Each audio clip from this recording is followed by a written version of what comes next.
अच्छा स्टूडेंट, देखिए ये हमारे कॉलेज में जैसा कि मॉक एग्जाम कंडक्ट किया गया था, तो मॉक एग्जाम में क्या किया गया है कि यहाँ पर आप वाज़े तौर पर देख सकते हैं कि इन्होंने ये तमाम चीज़ें तो सही फिल की हैं कि क्लास फर्स्ट ईयर हो गई, ग्रुप प्री मेडिकल हो गया, डेट डाल दी, और फिर उसके बाद इन्होंने एनुअल या सप्लीमेंट्री जो है वो कौन सी ईयर है वो भी मेंशन कर दिया, बॉटनी हो गया, और यहाँ पे सेंटर का नाम आ गया।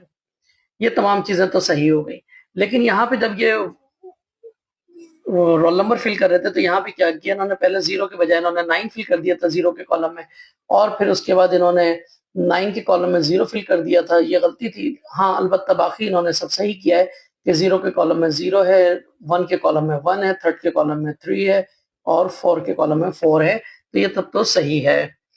तो ये इस तरह की गलतियों से अवॉइड कीजिएगा। फिर आ जाइए, ये दूसरी कॉपी है, इसमें इन्होंने भी एक जगह पे गलती की है कि यहाँ पे इन्होंने जीरो पहले फिल कर दिया, तो बाद में इनको याद आया वन कर दिया, और यहाँ पे इसी तरीके से जीरो के कॉलम में इन्होंने पहले 9 फिल कर दिया, तो फिर बाद में इनको याद आया तो इन्होंने करेक्शन कर दिया।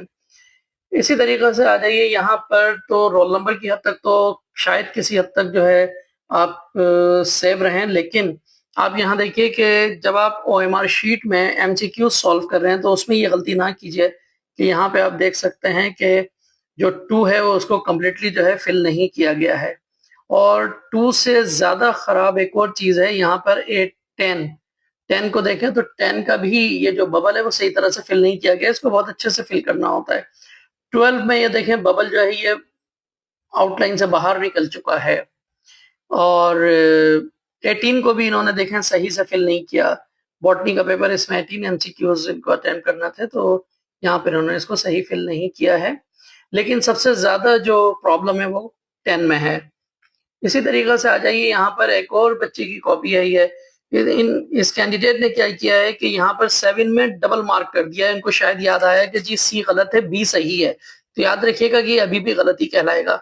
इसलिए अगर ऐसी कोई प्रॉब्लम अगर आपके सामने आती है तो बराए मेहरबानी आप पहले बहुत, अगर आपको कोई कॉन्फिडेंस नहीं है आंसर में, तो पहले आप उसको बहुत अच्छे से समझने की कोशिश कीजिए, और फिर उसके बाद उसको बबल को, उस नंबर के बबल को फिल करें।